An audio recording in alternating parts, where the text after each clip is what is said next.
ఈరోజు ఇక్కడ వాంబే కాలనీలో అజిత్ సింగ్ నగర్లో విజయవాడ సెంట్రల్ నియోజకవర్గం ఆర్టీసీ బస్ స్టేషన్ శంకుస్థాపన కార్యక్రమానికి ఇవాళ మేమంతా కూడా హాజరయ్యాం.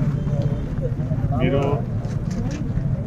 చరిత్ర తీసుకుంటే విజయవాడలో శాతవాహన ప్రయాణ ప్రాంగణం అని అప్పుడు 83లో ముఖ్యమంత్రి అయిన తర్వాత అన్నగారు బస్ స్టాండ్ కట్టారు. ఆ తర్వాత ఇంతవరకు ఆల్మోస్ట్ లైక్ 41 ఇయర్స్లో ఎప్పుడూ కూడా ఆర్టీసీ ఇన్ఫ్రాస్ట్రక్చర్ కానీ, ఒక బస్ స్టాండ్ ఇన్ఫ్రాస్ట్రక్చర్ కానీ, ఒక ట్రాన్స్పోర్టేషన్ ఇన్ఫ్రాస్ట్రక్చర్ కానీ ఇంతవరకు కూడా విజయవాడ నగరంలో ఒక్కటి కూడా రాలేదు 41 ఏళ్లలో.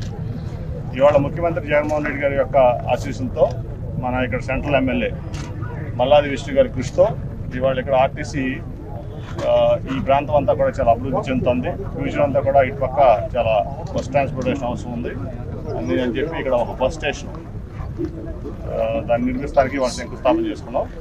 మీరు చూసుకుంటే పబ్లిక్ ట్రాన్స్పోర్టేషన్ అనేది వాళ్ళ చాలా ప్రయారిటీ సెక్టర్ వాళ్ళ భారతదేశంలో కానీ ప్రపంచంలో కూడా. ఎందుకంటే మీరు తీసుకుంటే ఒక 10 కార్లు 15 కార్లు వెళ్ళేటువంటి ప్రయాణికులు ఒక బస్సులో వెళ్తారు.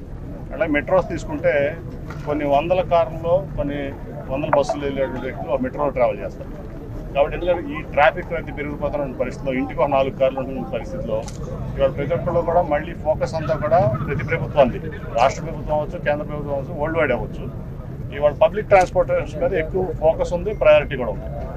ముఖ్యంగా ఇప్పుడు పొల్యూషన్ తగ్గే విధంగా ఇప్పుడు ఎలక్ట్రిక్ వెహికల్స్ కూడా టాప్ ప్రయారిటీ మనం చూస్తున్నాం ప్రపంచవ్యాప్తంగా. ముఖ్యంగా మన ముఖ్యమంత్రి జగన్మోహన్ రెడ్డి గారు కూడా దాని మీద ఎక్కువ ఫోకస్, స్ట్రెస్ కూడా ఇస్తున్నారు. ఎందుకంటే మీరు తిరుమల తిరుపతి తీసుకుంటే ఇంతకుముందు అన్నీ కూడా డీజిల్ బస్సులు ఉంటాయి. ఇప్పుడు మొత్తం చాలా వరకు కూడా ఎలక్ట్రిక్ వెహికల్స్ ప్రవేశపెట్టారు. అక్కడ కింద నుంచి తిరుపతి నుంచి పైకి తిరుమల వెళ్ళే బస్సులు అన్నీ కూడా. అలాగే ఇప్పుడు ఇక్కడ కూడా ఈ కొత్త ఇన్ఫ్రాస్ట్రక్చర్లో, ఈ బస్ స్టేషన్ ఇన్ఫ్రాస్ట్రక్చర్లో రేపు ఫ్యూచర్లో ముఖ్యమంత్రి గారు ఏదైతే electric vehicles pollution free Andhra Pradesh చేద్దాం అనుకుంటారో, ఎలక్ట్రిక్ వెహికల్స్ మొత్తం మీద దాని మీద ప్రయారిటీ ఉందో ఈ ప్రాంగణం నుంచి మొత్తం కూడా ఈ సిటీ బస్సులన్నీ కూడా ఎలక్ట్రిఫికేషను, అలాగే ఎలక్ట్రిక్ వెహికల్స్కి టాప్ ప్రయారిటీ ఇస్తూ ఇవాళ ఈ స్టేషన్ నిర్మితం అవుతుంది.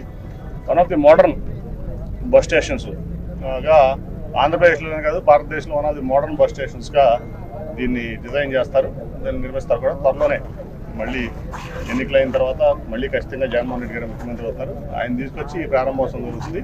ఈ లోపు ఇంకా కూడా కొన్ని డిజైన్స్లో కూడా ఉంటే కనుక మంచి మార్పులు చేర్పులు తీసుకొచ్చి దీని ఒక బ్రహ్మాండమైనటువంటి ఒక ఎక్స్పీరియన్స్గా, నాట్ ఓన్లీ బస్ స్టేషను, ఒక ప్యాసింజర్ ఎక్స్పీరియన్స్గా కూడా దీన్ని చేసే విధంగా కూడా మా కృషి ఉంటుందని తెలియజేస్తూ దీనికి అన్ని విధాల కృషి చేసిన సెంట్రల్ ఎమ్మెల్యే గారు మల్లాది విష్ణు గారు, అట్లాగే మాజీ మంత్రి గారు వెల్లంపల్లి శ్రీనివాస్ గారు, వీరందరికీ కూడా నా కృతజ్ఞతలు, అభినందనలు కూడా తెలియజేస్తాను. Thank you. నమస్కారం. ఈరోజు విజయవాడ సెంట్రల్ నియోజకవర్గంలో ఒక చక్కటి బస్ స్టేషన్కి శంకుస్థాపన చేసుకోవడం జరిగింది. ఇందాక గౌరవ ఎంపీ గారు చెప్పిన ప్రకారం ఎప్పుడు కూడా గతంలో 14 సంవత్సరాలుగా చంద్రబాబు ముఖ్యమంత్రిగా చేశాడు. విజయవాడ నగర అభివృద్ధిని చేద్దామని ఎప్పుడు కూడా ఆయన ఆకాంక్షించలేదు.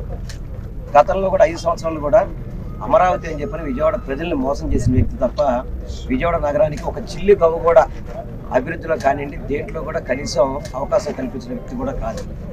ఈరోజు మా జగన్మోహన్ రెడ్డి గారు చెప్పకపోయినా కానీ విజయవాడ నగరాన్ని అన్ని నగరాల కంటే ధీటుగా ఉండే విధంగా, అదేవిధంగా విజయవాడ నగరానికి సంబంధించి అన్ని రకాల హంగులతో కూడా విజయవాడ నగరాన్ని శరవేగంగా అభివృద్ధి చేస్తున్నారు. నిన్న మీరు చూశారు, దాదాపు సుమారు 500 కోట్ల రూపాయలు పెట్టి రిటర్నింగ్ వాళ్ళు. మరి చంద్రబాబు నాయుడు 40 ఏళ్ళ ఇండస్ట్రీ అని చెప్తాడు, కానీ ప్రజలు అంత కష్టపడుతున్నా కానీ ఎప్పుడు కూడా ఆ ప్రజల మీద మనసు లేని వ్యక్తి అనమాట. అందుకే జగన్మోహన్ రెడ్డి గారు ముఖ్యమంత్రి అయిన వెంటనే ఆ వాళ్ళని శంకుస్థాపన చేశారు, ప్రారంభోత్సవం కూడా చేశారు. అదేవిధంగా విజయవాడ నగరానికి 150 కోట్ల పైన స్పెషల్ ఫండ్స్ ఇచ్చి విజయవాడ నగర అభివృద్ధికి కృషి చేశారు. అదేవిధంగా ఈరోజు అనేక ప్రభుత్వం నుంచి నిధులు ఇచ్చి ఇప్పుడు ఈ బస్ స్టేషన్ కావచ్చు, ఇతర ఫ్లైఓవర్స్ కావచ్చు, వంతెనలు కావచ్చు, అన్ని రకాలుగా కూడా విజయవాడ నగరం అనేది ఒక మెగా నగరానికి రూపొందించాలని చెప్పే ఉద్దేశంతో గౌరవ ముఖ్యమంత్రి గారు విజయవాడ నగర అభివృద్ధికి కృషి చేస్తున్నారు. తప్పకుండా వారి నాయకత్వంలో విజయవాడ నగరం మరింత అభివృద్ధి చెందాలంటే మళ్ళీ రేపు రానున్న ఎన్నికల్లో కూడా జగన్మోహన్ రెడ్డి గారు ముఖ్యమంత్రి అవ్వాలి. 3 నియోజకవర్గాల్లో ఎమ్మెల్యేలు కావాలి, పార్లమెంటుగా మా ఎంపీ గారికి గెలవాలి. నిన్న మా ముఖ్యమంత్రి గారు చెప్తున్నారు, ఏదో సెంట్రల్ గవర్నమెంట్ ఇష్యూ చెప్తే నాని గారిని గెలిపించుకోండి, నెక్స్ట్ మీకు అవి కూడా అయిపోతాయని చెప్పని. అంటే మేమందరం కూడా టీం వర్క్తో పనిచేసి తప్పకుండా విజయవాడ నగర అభివృద్ధికి ఏదైతే పెండింగ్లో ఉన్న ఇష్యూస్ అని కూడా సార్ట్అవుట్ చేసి చంద్రబాబు 40 ఏళ్ళలో చేయలేనివన్నీ కూడా మా ముఖ్యమంత్రి గారు విజయవాడ నగరాన్ని చేస్తారని చెప్పని తెలియపరచుకుంటే, ఇప్పటికైనా కానీ చంద్రబాబు నాయుడిని సిగ్గు తెచ్చుకోమని చెప్పని, నువ్వు చేయలేని పనులను కూడా మా ముఖ్యమంత్రి గారు చేస్తున్నారు. అమరావతి అని చెప్పిన విజయవాడ నగర ప్రజలను మోసం చేయబాకు, విజయవాడ నగర అభివృద్ధికి నువ్వేం చేసావు అనేది మాత్రం చెప్పాలని మాత్రం నేను చంద్రబాబు డిమాండ్ చేస్తున్నాను.